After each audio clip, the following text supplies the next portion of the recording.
কলকাতা টিভিতে আপনাদের সকলকে স্বাগত। আপনাদের সঙ্গে রয়েছে আমি অঙ্কুর। শুরু করছি চারটে চারদিক। জীবন বীমার প্রিমিয়ামে 18% জিএসটি প্রত্যাহারের দাবি। এবার কেন্দ্রীয় অর্থমন্ত্রীকে চিঠি দিলেন রাজ্যের মুখ্যমন্ত্রী মমতা বন্দ্যোপাধ্যায়। এর আগে গতকালই আমরা দেখেছিলেন মুখ্যমন্ত্রী মমতা বন্দ্যোপাধ্যায় তিনি টুইট করে জানিয়েছিলেন স্বাস্থ্য বীমা এবং জীবন বীমায় যে জিএসটি রয়েছে তা প্রত্যাহার করতে হবে। তারপর আজকে চিঠি লিখলেন তিনি। আজকে লোকসভাতেও এই নিয়ে বক্তব্য রেখেছিলেন তৃণমূল কংগ্রেসের সাংসদ। আমাদের সঙ্গে এই বিষয়ে বিশদে আমাদের সঙ্গে রয়েছেন আমাদের বিশেষ প্রতিনিধি দীপ্তিমান ভট্টাচার্য। দীপ্তিমান, নবান্ন সূত্রে কি জানতে পারছো? এই মুখ্যমন্ত্রীর তরফ থেকে যে চিঠি কেন্দ্রীয় অর্থমন্ত্রীর কাছে যাচ্ছে তাতে ঠিক সুনির্দিষ্টভাবে কি কি বক্তব্য রেখেছেন মুখ্যমন্ত্রী? দেখো, এখানে দুটো বিষয়ের উপর মুখ্যমন্ত্রী বক্তব্য রেখেছেন। একটা হচ্ছে যে হেলথ ইন্স্যুরেন্স এবং প্রিমিয়াম যে রয়েছে ইন্স্যুরেন্স এলআইসির, সেক্ষেত্রে 18% জিএসটি যাতে প্রত্যাহার করা হয়। চিঠিতে তিনি স্পষ্টভাবে উল্লেখ করেছেন যে এটা সাধারণ মানুষের জন্য এবং সাধারণ মানুষ সবসময় এই জিনিসটাকে প্রায়োরিটি দিয়ে থাকে। সেক্ষেত্রে এখানে যদি এই 18% জিএসটি দেওয়া হয় তাহলে সেক্ষেত্রে সাধারণ মানুষের অসুবিধা হবে এবং সাধারণ মানুষের কথা ভেবেই কিন্তু এই 18% যে জিএসটি রয়েছে সেটাকে যেন মুকুব করা হয়। পাশাপাশি তিনি আরেকটা বিষয়ের ওপর ইনকাম ট্যাক্সের 80C এবং 80B এইটাকেও উইথড্র করতে তিনি অনুরোধ করেছেন এবং তিনি বলেছেন এইটাও সাধারণ মানুষকে হিট করছে, সুতরাং এই দুটো জিনিসকে যেন প্রত্যাহার করে নেয়। এই মর্মেই কিন্তু তিনি নির্মলা সীতারামনকে দুপাতার একটা চিঠি আজকে তিনি লিখেছেন। অঙ্কুর, ধন্যবাদ। আমাদের সঙ্গে ছিলেন আমাদের বিশেষ প্রতিনিধি দীপ্তিমান ভট্টাচার্য। আপনাদের জানিয়ে রাখি, জীবন বীমার প্রিমিয়ামে 18% জিএসটি প্রত্যাহারের দাবি এর আগে তুলেছিলেন কেন্দ্রীয় মন্ত্রী নীতিন গডকারি। তিনি নিজে এই বিষয়ে চিঠি লিখেছিলেন কেন্দ্রীয় অর্থমন্ত্রী নির্মলা সীতারামনকে। তারপরেই এই দাবি নিয়ে সংসদের উভয় কক্ষেই সোচ্চার হওয়ার দাবি জানান মুখ্যমন্ত্রী মমতা বন্দ্যোপাধ্যায়। সেই মতো তিনি তার সংসদীয় দলকে নির্দেশও দিয়েছিলেন। তারপরেই মুখ্যমন্ত্রী টুইট করেন এবং আজকে নির্মলা সীতারামনকে চিঠি লিখলেন মুখ্যমন্ত্রী মমতা বন্দ্যোপাধ্যায়।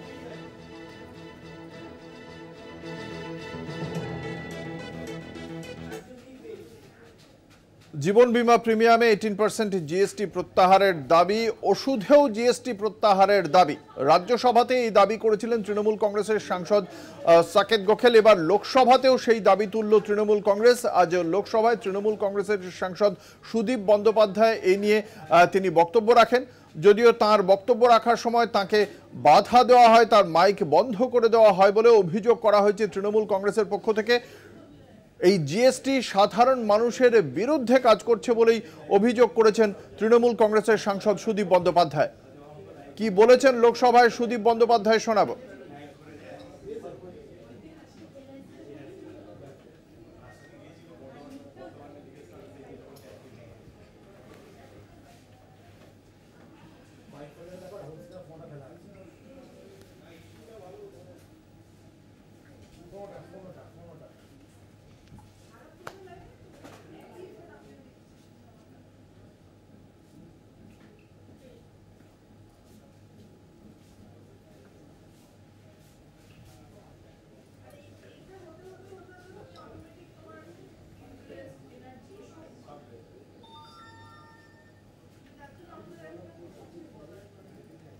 এর আগে কেন্দ্রীয় মন্ত্রী নীতিন গডকারি দুটি ক্ষেত্রেই অর্থাৎ জীবন বীমা এবং স্বাস্থ্য বীমায় জিএসটি প্রত্যাহারের দাবি জানিয়েছিলেন এবং তারপরে রাজ্যের পক্ষ থেকে মুখ্যমন্ত্রী যেমন চিঠি দিয়েছেন, আজকে দলগতভাবে তৃণমূল কংগ্রেসের পক্ষ থেকেও গতকাল রাজ্যসভায় সাংসদ সাকেত গোখেল তিনি যেমন দাবি তুলেছিলেন, আজকে একই রকমভাবে সুদীপ বন্দ্যোপাধ্যায় তৃণমূল কংগ্রেসের সাংসদ তিনিও এই বিষয়ে আজ বক্তব্য রাখেন এবং সেই বক্তব্য রাখাকে কেন্দ্র করেই অবশ্য আমরা দেখেছি যথেষ্ট তাকে বাধা দেওয়া হচ্ছে এমনই অভিযোগ করা হয়েছে তৃণমূল কংগ্রেসের পক্ষ থেকে। এই জিএসটি কাউন্সিলের শেষ বৈঠক হয়েছিল গত 22শে জুন। সেই বৈঠকেও এই সংক্রান্ত বিষয়ে আলোচনা হয়নি। নতুন কর ব্যবস্থা লাগু হওয়ার পর থেকেই তার সমালোচনা করেছিলেন মুখ্যমন্ত্রী মমতা বন্দ্যোপাধ্যায়। এবার সেই জায়গা থেকে কেন্দ্রীয় সরকার বাজেট পেশ করার পরেই সেই ইস্যুতেই তৃণমূল কংগ্রেস এবার চাপ বাড়াতে শুরু করলো কেন্দ্রীয় সরকারের ওপর।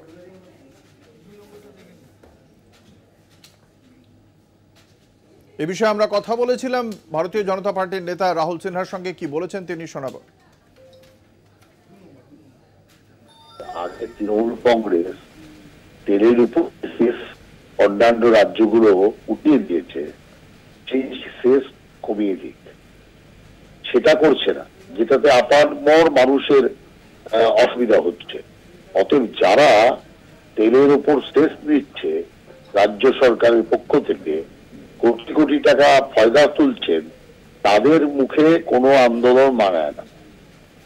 এটা ব্যাপারটা হচ্ছে নীতিন গডকরিজি একটা চিঠি লিখেছিলেন নির্মলা সীতারামনজিকে, এবং সেটা কেন্দ্রীয় অর্থ মন্ত্রক সেই ব্যাপারে চিন্তা ভাবনা করছে। কিন্তু আমি বলবো তৃণমূলের এখানে বলার কোনো অধিকার নেই, এই কারণে যে তৃণমূল কংগ্রেস অন্যান্য রাজ্য তেলের উপর সেস প্রত্যাহার করলেও তৃণমূল কংগ্রেস করেনি। আসছি অন্য খবরে।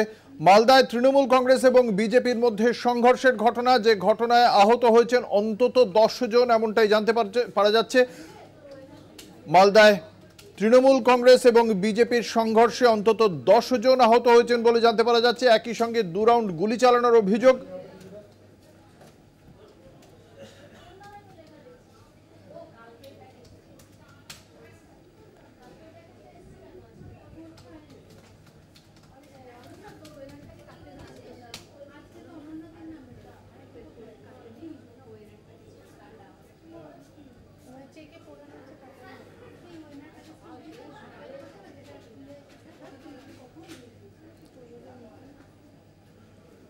আমাদের সঙ্গে রয়েছেন আমাদের প্রতিনিধি গৌতম চক্রবর্তী। ঠিক কি থেকে এই সংঘর্ষের সূত্রপাত গৌতম?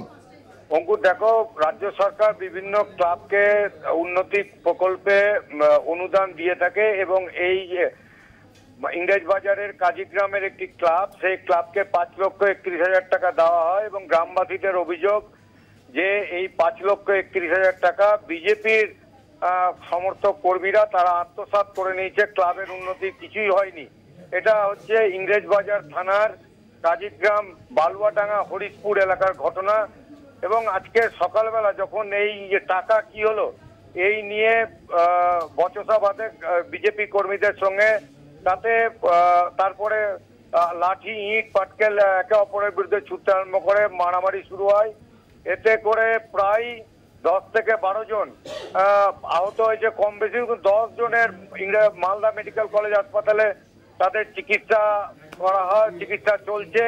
অনেককে চিকিৎসা করার পরে তাদেরকে প্রাথমিক চিকিৎসা পরে ছেড়ে দেওয়া হয়। রঞ্জন মন্ডল, নমিতা মন্ডল, রিন্টু মন্ডল, এরকম প্রায় 10 জন তাদের হাতে মাথায় আঘাত লেগেছে। এমনকি তৃণমূলের পক্ষ থেকে অভিযোগ করা হচ্ছে যে বিজেপির কর্মী সমর্থকেরা বন্দুক নিয়ে এসেছিল আক্রমণ করতে, তারা ফায়ারিং অবধি করে এবং 12 জনের বিরুদ্ধে ইংরেজবাজার থানায় অভিযোগ দায়ের করা হয়েছে। এই 5,31,000 টাকা অবিলম্বে ক্লাব কর্তৃপক্ষকে ফিরিয়ে দিতে হবে, এই মর্মে গ্রামের লোকেরা বিক্ষোভও দেখায়। সব মিলিয়ে পরিস্থিতি উত্তপ্ত। ঘটনাস্থলে ইংরেজবাজার থানার পুলিশ, এখনো পর্যন্ত কাউকে গ্রেপ্তার করা সম্ভব হয়নি। গ্রামে পুলিশ রয়েছে, আর যেন কোনো উত্তেজনা না ছড়ায় সেটাও পুলিশ, ইংরেজবাজার থানার পুলিশ খতিয়ে দেখছে। অঙ্কুর, ধন্যবাদ। আমাদের সঙ্গে ছিলেন আমাদের প্রতিনিধি গৌতম চক্রবর্তী।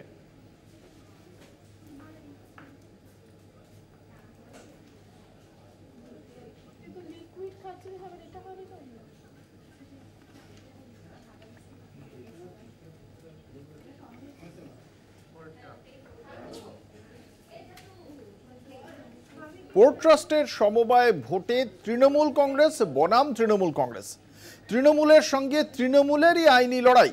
এই তৈরি হওয়া ইউনিয়নের যে কার্যক্ষমতার উপর একটা সেই স্থগিতাদেশ বহাল হয়েছে বলে জানতে পারা যাচ্ছে।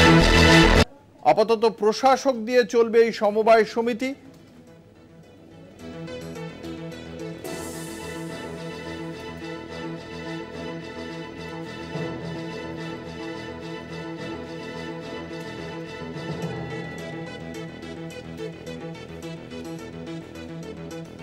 আমাদের সঙ্গে রয়েছেন আমাদের প্রতিনিধি পীযূষ কান্তি নাগ। পীযূষ, পোর্ট ট্রাস্টের সমবায়কে কেন্দ্র করে তৃণমূল কংগ্রেসের সঙ্গে তৃণমূল কংগ্রেসের আইনি লড়াইটা ঠিক কি নিয়ে? দেখো, পোর্ট ট্রাস্টের যে ইউনিয়ন রয়েছে সেই ইউনিয়নের নির্বাচনের ক্ষেত্রে আইনি লড়াই, অর্থাৎ সেই নির্বাচনে দুই পক্ষের মধ্যে নির্বাচন সংগঠিত হওয়ার কথা ছিল। কিন্তু এখানে অভিযোগ হচ্ছে, মামলাকারীদের অভিযোগ হচ্ছে, যেহেতু চেয়ারম্যান একজন রাজ্যের মন্ত্রী তিনি নিজেই তার ক্ষমতাবল চেয়ারম্যানের পদকে খাটিয়ে তিনি নির্বাচনে নিজেদের লোককে নির্বাচিত করেছেন, এমনটাই অভিযোগ উঠেছিল। এবং তারই প্রেক্ষিতে কলকাতা হাইকোর্টে একটি মামলা দায়ের হয়েছিল, যে মামলার শুনানি হয়েছিল বিচারপতি অমৃতা সিনহার এজলাসে। বিচারপতি অমৃতা সিনহা সেই সময় একজন আদালতের তরফ থেকে একজন অ্যাডমিনিস্ট্রেটর নিয়োগ করে দেন এবং সেই অ্যাডমিনিস্ট্রেটরই ইউনিয়নের কার্যক্ষমতা চালাবার অধিকার দিয়েছিল কলকাতা হাইকোর্ট। এবং পরবর্তীকালে কলকাতা হাইকোর্টের এই মামলাটি চলে যায় বিচারপতি কৌশিক চন্দ্রের এজলাসে। আজকে সেই মামলার শুনানি ছিল। এই মামলার শুনানি চলাকালে বিচারপতি কৌশিক চন্দ্র জানিয়ে দেন যে বিচারপতি অমৃতা সিনহার নির্দেশ বহাল থাকবে, অর্থাৎ ওই অ্যাডমিনিস্ট্রেটরই তার ওই ইউনিয়নের যে সমস্ত কার্যক্ষমতা রয়েছে তা চালাবে। ইউনিয়নের নির্বাচিত নতুন সদস্যরা কোনোভাবেই কার্যকলাপ তাদের কার্যক্ষমতা প্রয়োগ করতে পারবে না। অঙ্কুশ, ধন্যবাদ। আমাদের সঙ্গে ছিলেন আমাদের প্রতিনিধি পীযূষ কান্তি নাগ।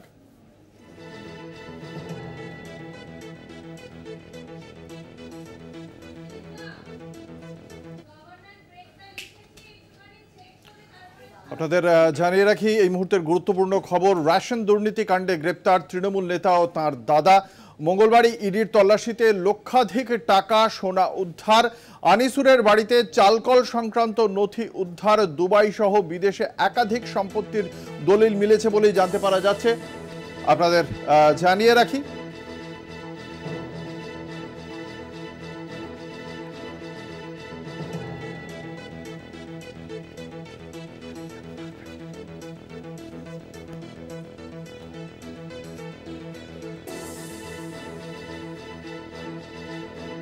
রেশন দুর্নীতি কাণ্ডে গ্রেপ্তার তৃণমূল নেতা এবং তার দাদা।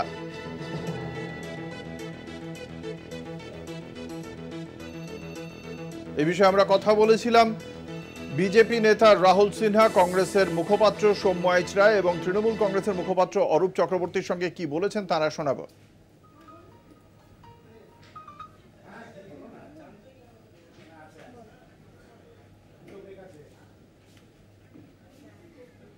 নয়, জ্যোতিপ্রিয় মল্লিক একটা দুর্নীতির বিশাল চক্র তৈরি করেছে, যে চক্র এই দেশকে সীমা ছাড়িয়ে বাংলাদেশ পর্যন্ত আছে। অতএব আমি মনে করি একটা যে পান্ডা যত গ্রেপ্তার হবে এই জট তত বেশি লোকের সামনে প্রকাশ্যে আসবে এবং এটা যে উপযুক্ত লোকদের যে গ্রেপ্তার হচ্ছে এটা একটা সঠিক পদক্ষেপ বলে আমি মনে করি।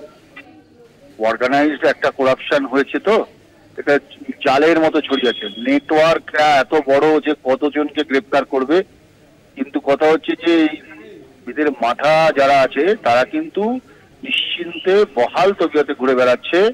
তার কারণ মাথারা অধরা, এই কালীঘাটের কাকুর স্বরের মতো হারিয়ে যাচ্ছে।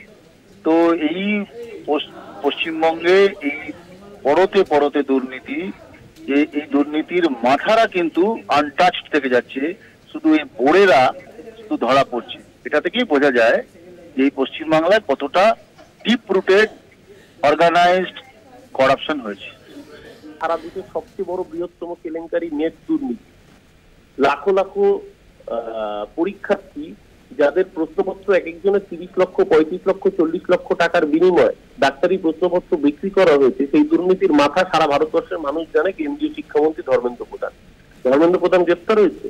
ইডি সিবিআই এর দৌড় কত ভারতবর্ষের মানুষ জেনে গেছে।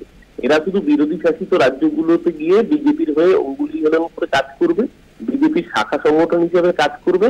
এবং আমরা দেখছি দিল্লির কেজরিওয়াল আজ অব্দি জেলের বুকে রয়েছে, কিন্তু এই করেও বিজেপি তার ক্ষমতা ধরে রাখতে পারছে না।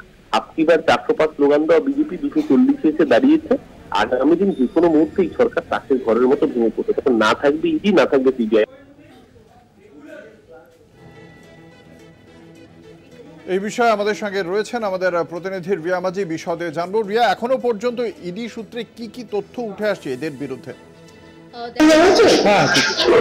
করার জন্য ডাকা হয়েছিল। আমরা জানি যে মঙ্গলবার তাদের বাড়ি, অফিস সহ একাধিক জায়গাতে যেটা দেখা গিয়েছিল যে তল্লাশি অভিযান চালিয়েছিল ইডি, এবং সেই সুবাদেই সেখান থেকে যত নথি উদ্ধার হয়েছিল সেই সমস্ত কিছু নিয়েই গতকালকে তাদেরকে তলব করা হয়েছিল, আগেই তলব করা হয়েছিল এবং গতকালকে হাজিরা দেওয়ার নির্দেশ দেওয়া হয়েছিল। সেই নির্দেশ মতোই দুই ভাই তারা আসে, আলিফ নূর এবং আনিসুর, এরা দুজনে আসে এবং সকাল থেকে যেটা দেখা যায় যে লাগাতার জিজ্ঞাসাবাদ তাদেরকে করে ইডি কর্তারা।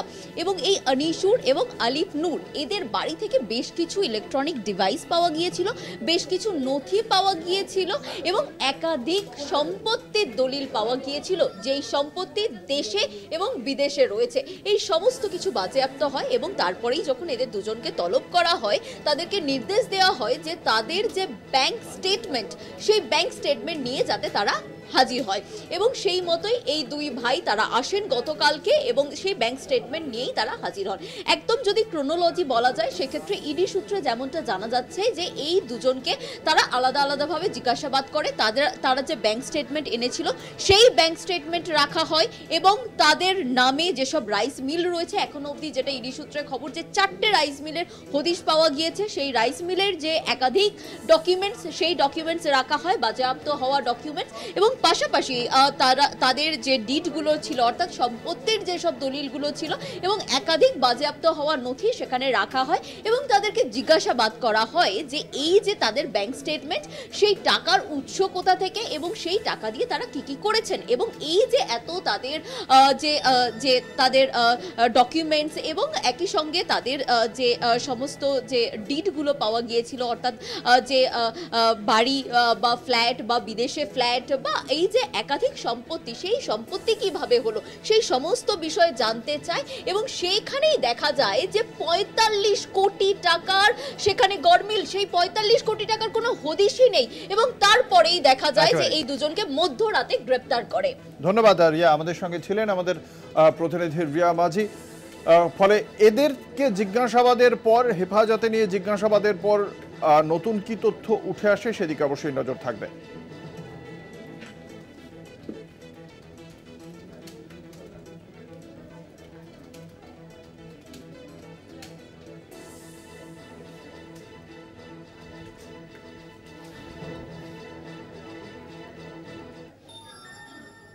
রেশন জালে কারা?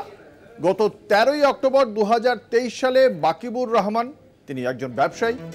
27শে অক্টোবর 2023 জ্যোতিপ্রিয় মল্লিক, তিনি গ্রেপ্তার হন, তিনি রাজ্যের মন্ত্রী। 2024-এর 6ই জানুয়ারি গ্রেপ্তার হন শঙ্কর আঢ্য, বনগাঁর প্রাক্তন পুরপ্রধান। 2024-এর 14ই ফেব্রুয়ারি বিশ্বজিৎ দাস, তাকে গ্রেপ্তার করা হয়। 2024-এর 29শে ফেব্রুয়ারি শেখ শাহজাহান গ্রেপ্তার হন।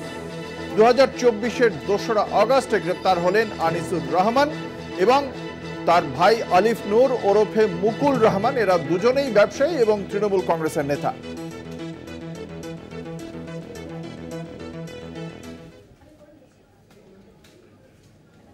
নিয়ে নেব একটা ছোট্ট বিরতি, সঙ্গে থাকুন। ফিরে এলাম বিরতির পর। আপনারা দেখছেন 4টে চারদিক, আপনাদের সঙ্গে রয়েছে আমি অঙ্কুর। উপাচার্য নিয়োগ নিয়ে রাজ্যপাল সংঘাত এবং সেই সংঘাতের মধ্যেই এলো সুপ্রিম কোর্টের নির্দেশ। রাজ্য সহায়তাপ্রাপ্ত 36টি বিশ্ববিদ্যালয়ের নিয়মিত উপাচার্য নিয়োগের নির্দেশ। সহ উপাচার্য নয়, উপাচার্য নিয়োগের নির্দেশ দেওয়া হলো সুপ্রিম কোর্টের পক্ষ থেকে। যে রাজ্যপাল যে সংঘাত চলছে সেই আবহের মধ্যেই এই সুপ্রিম নির্দেশ অত্যন্ত তাৎপর্যপূর্ণ বলেই মনে করছে রাজনৈতিক মহল। 36টি বিশ্ববিদ্যালয়ে স্থায়ী উপাচার্য নিয়োগের নির্দেশ দেওয়া হলো।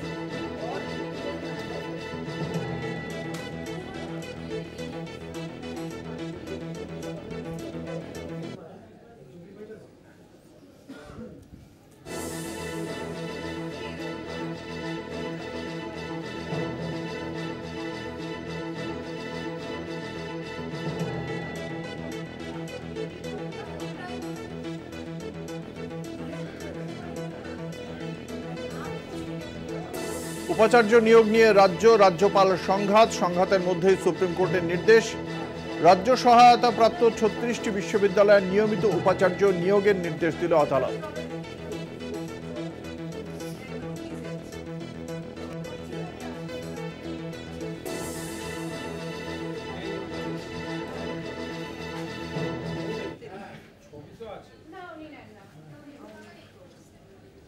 নিট পরীক্ষা সংক্রান্ত রায় নিয়ে এনটিএ কে ভর্ৎসনা করল শীর্ষ আদালত। নিট পরীক্ষা নিয়ে এনটিএ ছেলে খেলা করেছে বলেই পর্যবেক্ষণ সুপ্রিম কোর্টের। পড়ুয়াদের স্বার্থ দেখা হয়নি বলেও আজ মন্তব্য করেছেন সুপ্রিম কোর্টের বিচারপতি। নিট পরীক্ষা সংক্রান্ত সমস্ত ত্রুটি মেটাতে নির্দেশ দিয়েছেন প্রধান বিচারপতি ডিওয়াই চন্দ্রচূড়ের বেঞ্চ। আপনাদের জানিয়ে রাখি, নিট পরীক্ষা সংক্রান্ত যাবতীয় ত্রুটি মেটাতে নির্দেশ দিয়েছে সুপ্রিম কোর্টের প্রধান বিচারপতি ডিওয়াই চন্দ্রচূড়ের বেঞ্চ। নিট নিয়ে ন্যাশনাল টেস্টিং এজেন্সি ছেলে খেলা করেছে বলেও মন্তব্য করেছে সুপ্রিম কোর্ট। পড়ুয়াদের স্বার্থ দেখা হয়নি বলেও পর্যবেক্ষণ আদালতের।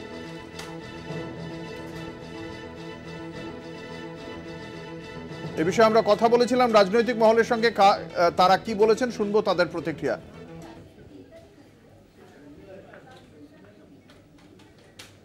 এনটিএ কে নিয়ে নরেন্দ্র মোদী সরকার অনেকদিন ধরেই একটা দুর্নীতির সাম্রাজ্য চালাচ্ছিল এবং দলের জন্য টাকা তোলার একটা ব্যবস্থা করেছিল।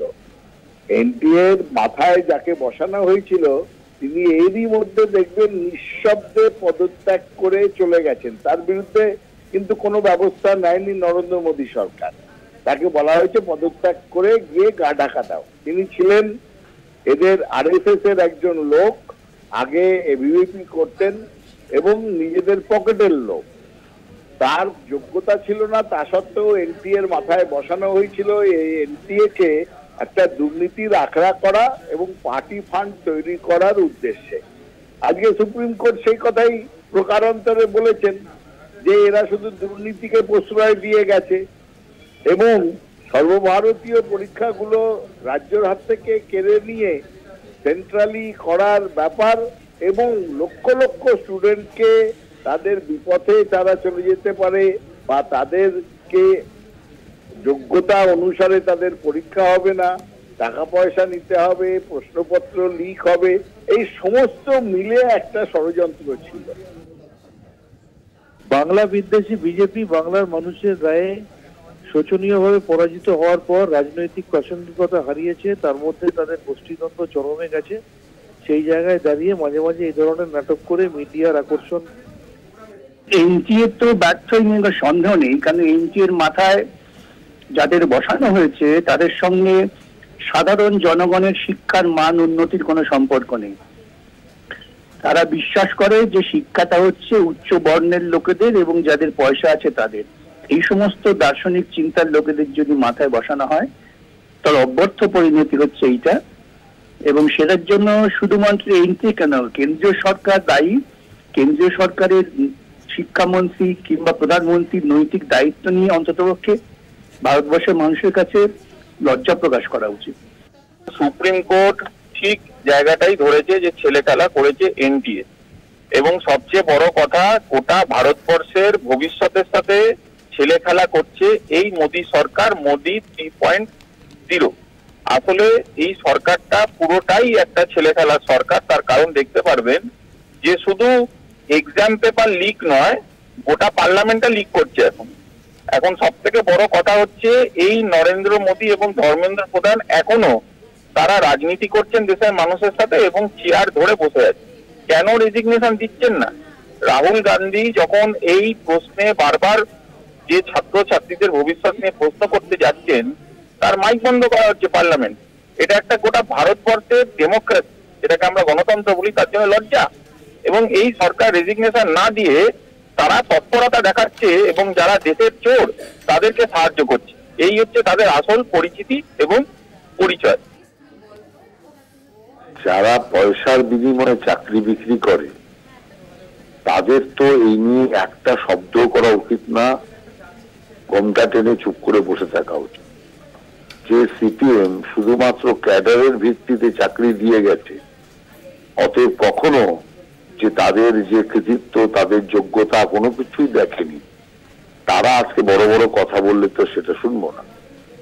সুপ্রিম কোর্ট যেটা বলেছে, সুপ্রিম কোর্টের অবজারভেশন, অবশ্যই সে অবজারভেশনকে গুরুত্ব সহকারে মান্যতা দেওয়া হবে। কিন্তু নিটের ঘটনা হওয়া মাত্রই সঙ্গে সঙ্গে সিবিআই ইনকোয়ারির আদেশ দিয়েছে। অতএব তৃণমূল সরকার নয় যে ধামাচাপা দেওয়ার চেষ্টা করেছে। অতএব সেই কারণে আমি মনে করি কেন্দ্রীয় সরকার যথেষ্ট উপযুক্ত সময় উপযুক্ত পদক্ষেপ নিয়েছে। তারপরে যদি সুপ্রিম কোর্টের কোনো এই বিষয়ে বক্তব্য থাকে, নিশ্চয়ই সেই বক্তব্য যেটা থাকবে তাতে গুরুত্ব সহকারে সবাই সেটাকে পালন করবে। জানাব একটা ছোট্ট বিরতি, সঙ্গে থাকুন। আপনারা দেখছেন 4টে 4 দিক, আপনাদের সঙ্গে রয়েছে আমি অঙ্কুর। মূল্য বৃদ্ধির আঁচে তপ্ত বিধানসভা, অধিবেশনে সরকার এবং বিরোধী বিধায়কদের বচসা। কৃষিমন্ত্রীর বক্তব্যের সময় বিজেপি বিধায়করা হট্টগোল করেন বলে অভিযোগ করা হয়েছে এবং বিধানসভা থেকে আজকেও ওয়াকআউট করেছেন বিজেপি বিধায়করা। আপনারা দেখতে পাচ্ছেন বিজেপি বিধায়ক অগ্নিমিত্রা পল, তিনি একেবারে রাস্তায় বসে তিনি বিক্ষোভ দেখিয়েছেন। বিধানসভা থেকে ওয়াকআউট করেছেন বিজেপির বিধায়করা।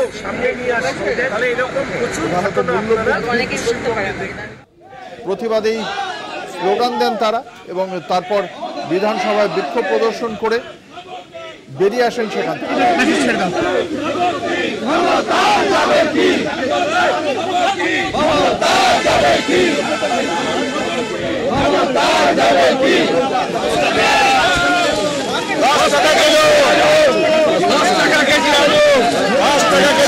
আমাদের সঙ্গে রয়েছেন আমাদের প্রতিনিধি দুর্গাদাস বন্দ্যোপাধ্যায়।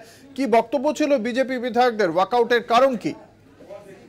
বিজেপি বিধায়করা যে দাবিটা করেছিলেন এবং ওয়াকআউটটা করলেন সেটা হচ্ছে যে আজকে তুমি জানো যে রাজ্যব্যাপী রাজ্যে বিভিন্ন প্রান্তে যে এই সবজির দাম, দ্রব্যমূল্যের দাম বৃদ্ধি নিয়ে যে আলোচনা চলছিল, সেই আলোচনা সভা চলাকালীন শাসক দল যখন সাঁড়াশি মানে আক্রমণে চেপে ধরে বিরোধী দল বিজেপিকে এবং সমস্ত রেসপন্সিবিলিটি তাদের ঘাড়ে চাপানোর চেষ্টা করছিল বা চাপাচ্ছিল, যে দ্রব্যমূল্য বৃদ্ধির অন্যতম প্রধান কারণ হচ্ছে পেট্রোপণ্যের দাম বৃদ্ধি, যার ফলে ট্রান্সপোর্টেশনের ভ্যালুয়েশন অনেক বেড়ে যাওয়ার কারণেই এটা মূলত হচ্ছে। এটাকে যখন মানে এস্টাবলিশ করার চেষ্টা করলো তখন বিরোধীরা কোনো বক্তব্য খুঁজে মনে হয় পায়নি, সেই কারণেই তারা রাজনৈতিকভাবে ওই ওয়াকআউট করে বেরিয়ে আসে এবং তাদের দাবি হচ্ছে যে রাজ্য সরকার এখানে ফেলিওর, আর তারা দাম কমাতে ব্যর্থ হচ্ছে এবং সেই দামে কমাতে ব্যর্থতাই ঢাকতে তাদের উপর দোষ চাপানোর চেষ্টা করছে। ফলে পরস্পর বিরোধী এই যে দোষ চাপানো, একে অপরকে দোষারোপ করার যে বিষয়, সেই বিষয়টা উত্তাল হয়ে ওঠে অধিবেশন কক্ষ থেকে আমাদের বিধানসভার চত্বর। ফলে আগামী দিনে এর ফলে সাধারণ মানুষের কোনো উপকার হবে কিনা সেই নিয়ে কিন্তু প্রশ্ন থেকেই গেল। দ্রব্যমূল্যের দাম বৃদ্ধি যেটা পেয়েছে সেটা কমবে কিনা সেটা নিয়ে কিন্তু সাধারণ মানুষ যথেষ্ট চিন্তায় রয়েছে এবং সন্দেহ মানে জায়গায় রয়েছে। ধন্যবাদ। আমাদের সঙ্গে ছিলেন আমাদের প্রতিনিধি দুর্গাদাস বন্দ্যোপাধ্যায়। এই বিষয়ে কি বলেছেন বিজেপি বিধায়ক শঙ্কর ঘোষ এবং অগ্নিমিত্রা পাল শোনাবো। যে জিনিসপত্রের দাম বেড়েছে সেই দাম কমানোর ক্ষেত্রে রাজ্যের টাস্ক ফোর্স সম্পূর্ণরূপে ব্যর্থ, কালোবাজারি হচ্ছে। এমনকি শোনা যাচ্ছে যে এক অংশের পুলিশ এই কাজের সাথে যুক্ত হচ্ছে, গোডাউন মাল থেকে খালাস করা, ট্রাক অন্য রাজ্যে যাওয়া আসা, সব ক্ষেত্রেই রাজ্যের সরকারের একটা অসহযোগিতার কারণে দাম বৃদ্ধি পাচ্ছে।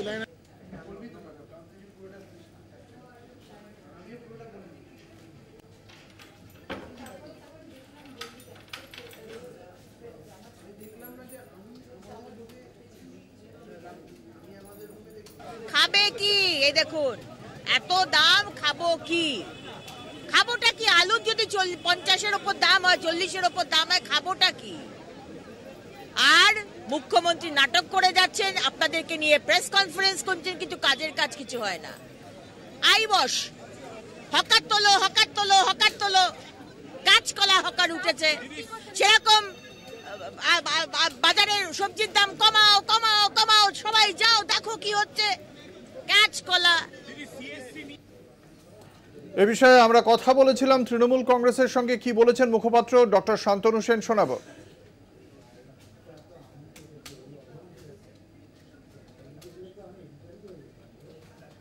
বিদ্বেষী বিজেপি বাংলার মানুষের রায়ে শোচনীয়ভাবে পরাজিত হওয়ার পর রাজনৈতিক প্রাসঙ্গিকতা হারিয়েছে, তার মধ্যে তাদের গোষ্ঠীদ্বন্দ্ব চরমে গেছে। সেই জায়গায় দাঁড়িয়ে মাঝে মাঝে এই ধরনের নাটক করে মিডিয়ার দৃষ্টি আকর্ষণ করতে চাইছে, রাজনীতিতে প্রাসঙ্গিক হওয়ার চেষ্টা করছে। তারা খুব ভালো মতোই জানে যে নিত্য প্রয়োজনীয় দ্রব্য মূল্যে বৃদ্ধির যে অন্যতম কারণ সেটা হচ্ছে কেন্দ্রীয় সরকারের ব্যর্থতা, পেট্রোল ডিজেলের দাম বাড়া। মমতা বন্দ্যোপাধ্যায় মানবিক দৃষ্টিভঙ্গি নিয়ে পদক্ষেপ নিয়েছেন বলেই টাস্কফোর্সের সক্রিয় তৎপরতায় এবং উদ্যোগ গ্রহণের মধ্যে দিয়ে জিনিসপত্রের দাম অনেকটা কমতে শুরু করেছে।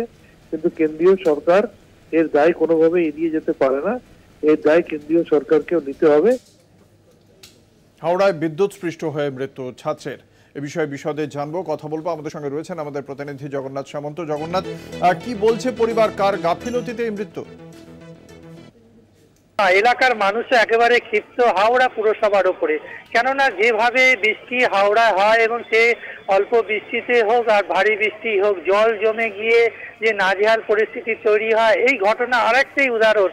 কেননা অল্প বৃষ্টি হওয়ায় জল জমে যায় ভৈরব ঘটক প্লেনে, এবং সেখানে যখন এই ছাত্রী 22 বছর বয়স, তিনি যখন বন্ধুর বাড়ি নেমন্তন্ন যাচ্ছিল, সেই সময় মর্মান্তিক ঘটনা একবারে বাড়ির সামনে ঘটে।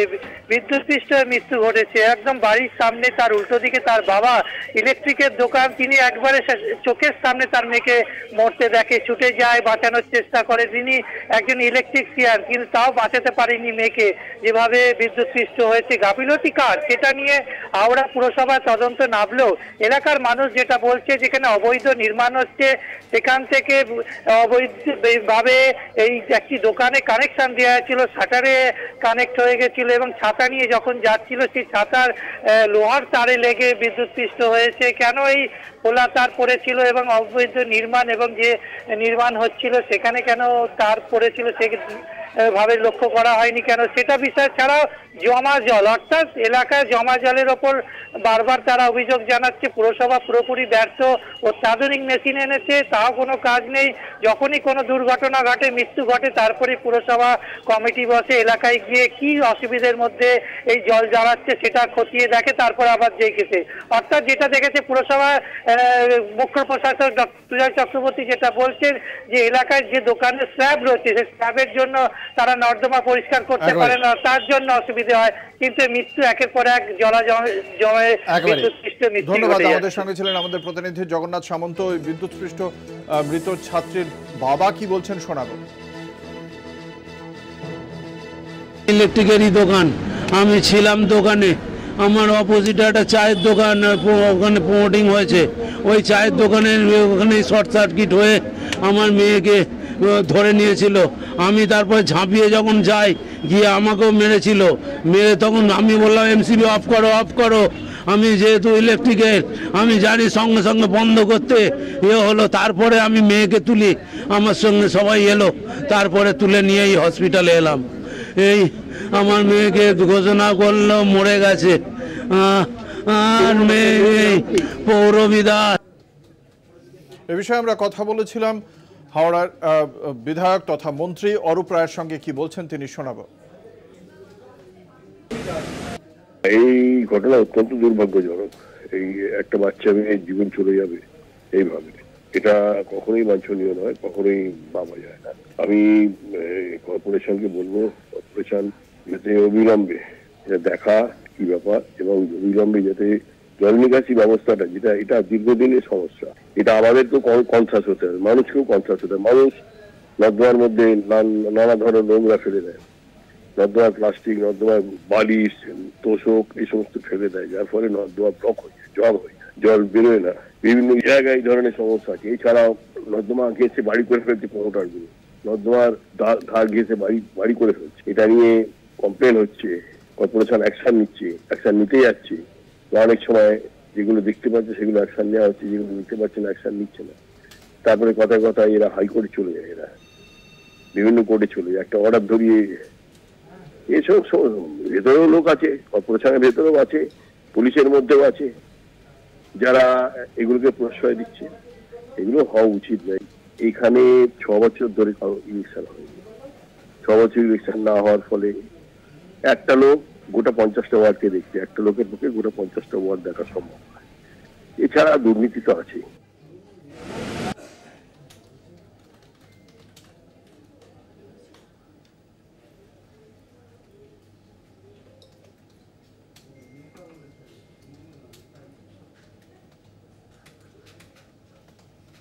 আসানসোলের রেলপাড় এলাকা জলমগ্ন, বেশ কিছু বাড়ি জলমগ্ন হয়ে গিয়েছে, সমস্যা এলাকাবাসী।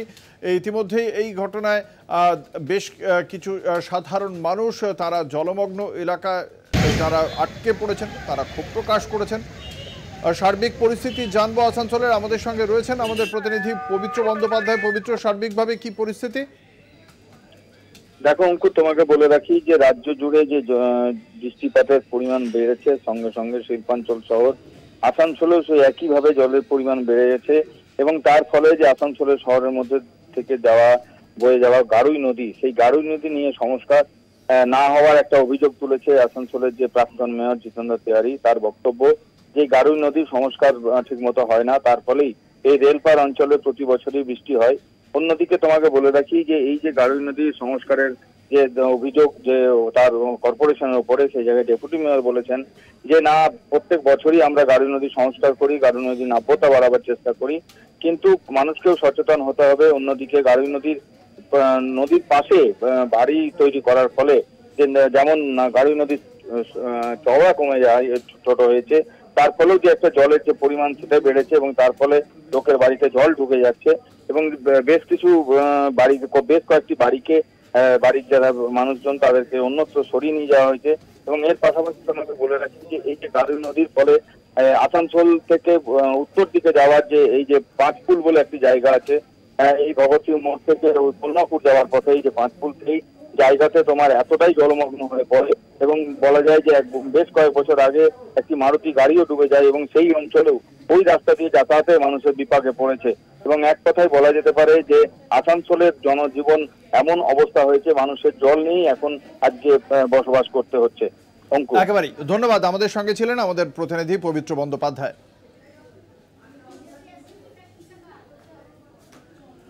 শুধুমাত্র আসানসোলই নয়, এই একটানা বৃষ্টির জেরে জলমগ্ন হয়ে গিয়েছে অন্ডাল বিমানবন্দর এবং বিমানবন্দর জলমগ্ন হয়ে যাওয়ার ফলে বেশ কয়েকটি উড়ান বাতিল হয়েছে। তার মধ্যে ব্যাঙ্গালোর, দিল্লি, হায়দ্রাবাদগামী যে সমস্ত বিমানগুলি ছিল সেই উড়ানগুলি বাতিল করে দেওয়া হয়েছে প্রশাসনের, বিমানবন্দর কর্তৃপক্ষের তরফ থেকে। বিশদে জানবো, আমাদের সঙ্গে রয়েছেন আমাদের প্রতিনিধি তাপস গোপ। তাপস, কি জানতে পারা যাচ্ছে? দেখো অঙ্কুরদা, গতকাল থেকে ভারী বর্ষণের ফলে অন্ডাল বিমানবন্দর যেমন রয়েছে, পাশাপাশি অন্ডাল খনি অঞ্চলে বিভিন্ন জায়গায় ধসের প্রকোপ দেখা দেয়। প্রথমে বলে রাখি, অন্ডাল বিমানবন্দরে জলমগ্ন হওয়ার কারণে অন্ডাল থেকে ব্যাঙ্গালোর, হায়দ্রাবাদ এবং দিল্লি বিমান, এই যে তিনটি বিমান পরিষেবা অন্ডাল থেকে আপাতত চলছে, সেটা স্থগিত করা হয়েছে। দ্বিতীয়ত রয়েছে খাসকাজোড়া কোলেরি 10 নম্বর যে ব্রিজ, খনি অঞ্চলের 10 নম্বর ব্রিজ খাসকাজোড়া, সেখানেও ধস দেখা দেয় সকাল 7টার সময়। তারপরে দ্বিতীয় ধস দেখা দেয় কাজোড়া গ্রাম পঞ্চায়েতের মারারিকোটি এলাকায় এবং তৃতীয় ধস হয় যে আমাদের কাজোড়া যে রেল স্টেশন রয়েছে, সেই রেল স্টেশনের 1 নম্বর প্ল্যাটফর্ম শেষ হওয়ার পরে যে বাফার লাইন রয়েছে, সেই বাফার লাইনের মধ্যে। অঙ্কুরদা, সেক্ষেত্রে বিমানবন্দর কর্তৃপক্ষের কি বক্তব্য? এই জল কবে সরানো সম্ভব হবে, কি জানতে পারা যাচ্ছে তাপস? হ্যাঁ অঙ্কুরদা, এই নিয়ে আমরা বিমানবন্দর ডিরেক্টর যিনি রয়েছেন কৈলাস মন্ডল, ওনার সঙ্গে আমরা কথা বলি। তিনি জানান যে সকাল থেকেই যে বৃষ্টির জলে পরিপূর্ণ হয়ে গেছে পুরো বিমাননগরী, সেই বিমাননগরীর জল সরানোর ব্যবস্থা করা হচ্ছে যাতে খুব জলদি জল ওখান থেকে সরানো যায়। ধন্যবাদ। আমাদের সঙ্গে ছিলেন আমাদের প্রতিনিধি তাপস গোপ।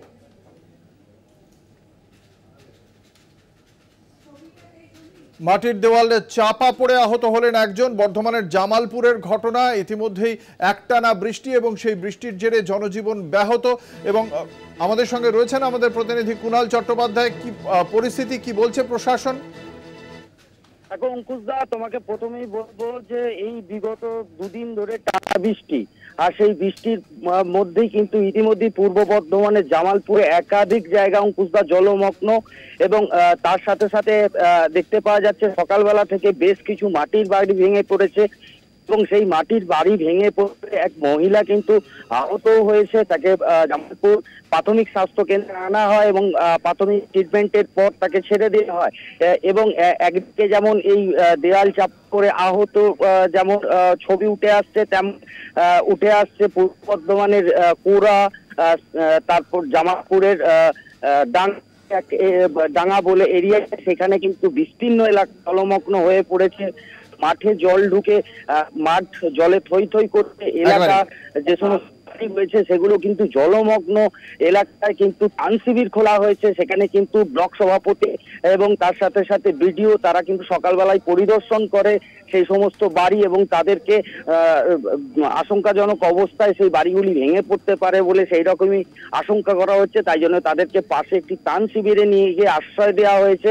এবং তার সাথে অঙ্কুশদা তার সাথে সাথে আরেকটা কথা বলে রাখি যে বাড়িগুলি কিন্তু ভেঙে পড়ছে সেই বাড়িগুলি এই মুহূর্তে সেই সমস্ত মালগুলিওকে কিন্তু সরানো হচ্ছে এবং তার সাথে সাথে ব্লক প্রশাসনের তরফ থেকে যে বাড়িগুলো জল পড়ছে সেই প্রয়োজনীয় পদক্ষেপ করা হয়েছে প্রশাসনের পক্ষ থেকে। ধন্যবাদ। আমাদের সঙ্গে ছিলেন আমাদের প্রতিনিধি কুণাল চট্টোপাধ্যায়। একটানা বৃষ্টিতে দক্ষিণবঙ্গের একের পর এক জেলার জনজীবন ব্যাহত। মুর্শিদাবাদের বহরমপুর পুরসভাতে 18 নম্বর ওয়ার্ড পুরোটাই জলমগ্ন এবং অভিযোগ স্থানীয় বাসিন্দাদের যে সেখানে সাধারণ জনজীবন একেবারেই ব্যাহত হয়েছে। বেশ কিছু বাড়ি জলমগ্ন হয়ে রয়েছে। আমাদের সঙ্গে রয়েছেন আমাদের প্রতিনিধি কল্যাণ চন্দ্র। কল্যাণ, কি পরিস্থিতি? শুধুমাত্র 18 নম্বর ওয়ার্ডই জলমগ্ন এমনটা তো নয়, বহরমপুর পুরসভার সার্বিক পরিস্থিতিটা জানতে চাইবো তোমার কাছে।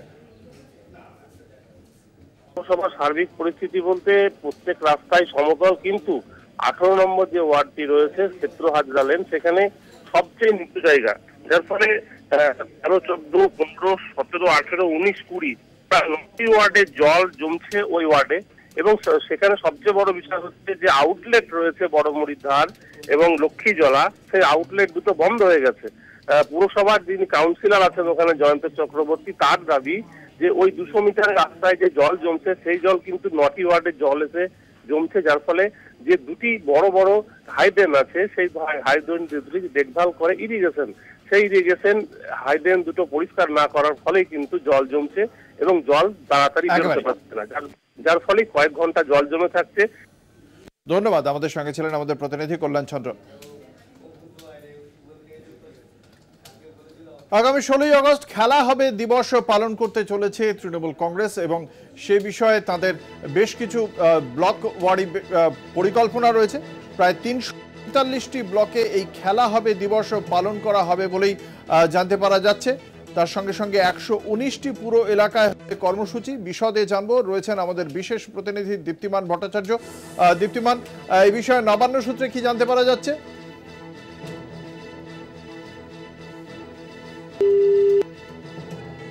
আপনাদের জানিয়ে রাখি, রাজ্য সরকারের পক্ষ থেকে খেলা হবে দিবস পালন করা হবে। 16ই আগস্ট এই খেলা হবে দিবস পালন করা হবে বলেই জানতে পারা যাচ্ছে। আমাদের সঙ্গে রয়েছেন বিশেষ প্রতিনিধি দীপ্তিমান ভট্টাচার্য। দীপ্তিমান, কি জানতে পারা যাচ্ছে এই বিষয়ে নবান্ন সূত্রে কি পরিকল্পনা রয়েছে? দেখো, যেটা এখনো পর্যন্ত জানা যাচ্ছে যে এই খেলা হবে দিবসের জন্য কিন্তু 15,000 টাকা করে দেবে রাজ্য ক্রীড়া দপ্তরের পক্ষ থেকে। রাজ্যের 345টি ব্লক রয়েছে, যেখানে 119টি পুরসভা ও 6টি কর্পোরেশন রয়েছে। কলকাতা পুরসভার 144টি ওয়ার্ডেই হবে এই কর্মসূচি। প্রত্যেক ইউনিটকে দেওয়া হবে 15,000 টাকা করে। পাশাপাশি কর্মসূচি পালন করবে ইন্ডিয়ান ফুটবল অ্যাসোসিয়েশন অনুমোদিত ক্লাবগুলোই কিন্তু, অর্থাৎ আবার ক্লাবগুলোকে 15,000 টাকা করে দেওয়া হবে এবং সেই ক্লাবগুলোতে কিন্তু খেলা হবে, অর্থাৎ খেলাকে উন্নত করার জন্য এবং খেলার যাতে মান উন্নয়ন করা যায় সেই জন্যই কিন্তু এই প্রত্যেকটা ব্লক ভিত্তিক যে 349টি ব্লক রয়েছে প্রত্যেকটি জায়গায় কিন্তু এই টাকা দেওয়া হবে বলেই জানা যাচ্ছে। ধন্যবাদ। আমাদের সঙ্গে ছিলেন আমাদের বিশেষ প্রতিনিধি দীপ্তিমান Bhattacharya.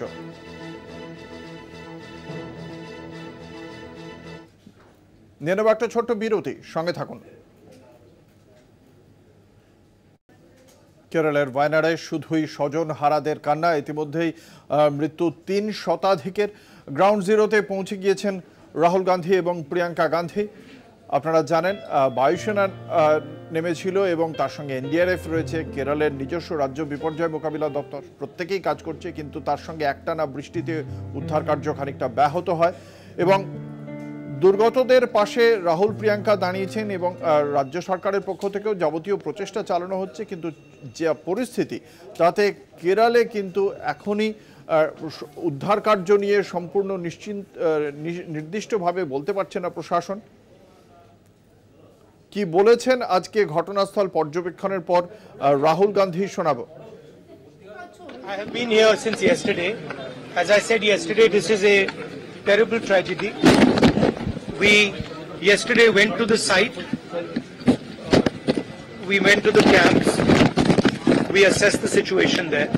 And today we had a meeting with the administration and the Panchayat.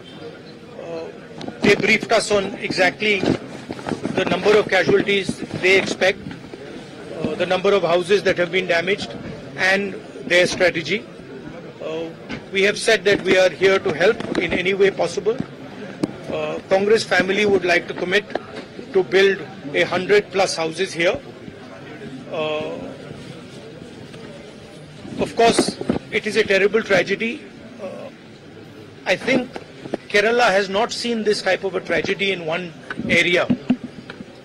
And I think I'm going to raise it in Delhi and also with the Chief Minister here, that this should be treated differently. This is a different level of tragedy and it should be treated differently. এই বিষয়ে আমরা কথা বলবো। আমাদের সঙ্গে রয়েছেন আমাদের assignment head Dibyendu Ghosh. Dibyendu, সর্বশেষ কি আপডেট রয়েছে কেরলের ওয়ানাডের? দেখো, মৃতের সংখ্যা কিন্তু প্রতিনিয়ত বাড়ছে। তার কারণ হচ্ছে যারা আটকে ছিলেন তাদের বেশিরভাগই জীবিত থাকার সম্ভাবনা অত্যন্ত ক্ষীণ হয়ে যাচ্ছে। যদিও 4 জনকে আজ উদ্ধার করেছে সেনাবাহিনী, তাদের মধ্যে 2 জন পুরুষ এবং 2 জন মহিলা, তাদের জীবিত অবস্থায় উদ্ধার করা গেছে এবং তাদের অত্যন্ত যুদ্ধকালীন তৎপরতায় তাদের হাসপাতালে পৌঁছানো হয় এবং তাদের চিকিৎসা শুরু হয়। রাহুল গান্ধী সেখানে ছিলেন। রাহুল গান্ধী গত পরশু থেকে, অর্থাৎ তার গতকাল যেটা হচ্ছে যে বৃহস্পতিবার তিনি সেখানে পৌঁছেছিলেন এবং বিভিন্ন এলাকা, যে এলাকাগুলো বিপর্যস্ত সেই সমস্ত গ্রামগুলিতে যান। তিনি উদ্ধারকারীদের সঙ্গে কথা বলেন। তিনি দুর্গত যারা বিভিন্ন ক্যাম্পে তাদের রাখা হয়েছে, ত্রাণ শিবিরে রাখা হয়েছে, তাদের সঙ্গে কথা বলেন। তিনি আজ যেটা বলেছেন যে এই মুহূর্তে ওয়েনারের যা বিপর্যয়, এর আগে কিন্তু কেরল এই ধরনের বিপর্যয়ের সম্মুখীন হয়নি এবং সেই কারণে এই মুহূর্তে সব থেকে গুরুত্বপূর্ণ যে ওয়েনারের মানুষের পাশে দাঁড়ানো, যারা এখনো জীবিত, যাদের চিকিৎসা চলছে, যারা দুর্গত, তাদের পুনর্বাসনের ব্যবস্থা করতে হবে খুব দ্রুত গতিতে এবং উদ্ধার কাজ যদি এখনো কোথাও প্রাণ থেকে থাকে সেই উদ্ধার কাজ জোর কদমে চালাতে হবে এবং তার সঙ্গে ত্রাণ, অর্থাৎ সেই সমস্ত মানুষ, দুর্গত মানুষদের ত্রাণ খুব দ্রুত পৌঁছে দিতে হবে। আমরা দেখেছি যে সেনাবাহিনী, এনডিআরএফ, উপকূলরক্ষী বাহিনী, তারা একটি বেল ব্রিজ বানিয়েছিল এবং সেই বেল ব্রিজের যে সংযোগ, সেটা হচ্ছে সেই সংযোগ রক্ষা করার জন্য যেখানে উদ্ধার কাজ পৌঁছানো যায় সেই ব্যবস্থা তারা করেছে। উদ্ধার কাজ দ্রুতগতিতে চলছে এবং মৃতের সংখ্যা আরো বাড়তে পারে, কারণ বহু মানুষ এখন আটকে রয়েছেন, সেটা উদ্ধারকারীরা জানাচ্ছেন। ধন্যবাদ। আমাদের সঙ্গে ছিলেন আমাদের অ্যাসাইনমেন্ট হেড দিব্যেন্দু ঘোষ। মেঘ ভাঙা বৃষ্টিতে ভাসছে হিমাচল প্রদেশও। প্রবল বৃষ্টিতে বিপর্যস্ত সিমলা, কুলু, মান্ডি। আপনাদের জানিয়ে রাখি, আপনারা সেই ছবি এই মুহূর্তে দেখতে পাচ্ছেন। এর আগে আপনারা জানেন সিমলা থেকে যে রামপুর যাওয়ার যে রাস্তা, সেই রাস্তাতেও ধস নেমেছিল। এমনকি সেই রাস্তার পাশ দিয়ে যে নদী, সেই নদীর হঠাৎ করে হড়পা বানে ভেসে যায় কিছু মানুষ। অন্যদিকে কুলু এবং মান্ডিতে সব মিলিয়ে প্রায় 49 জন নিখোঁজ হয়েছেন বলে জানতে পারা যাচ্ছে। কুলুতে 4 জনের মৃত্যু হয়েছে এখনো পর্যন্ত, সর্বশেষ এটাই খবর।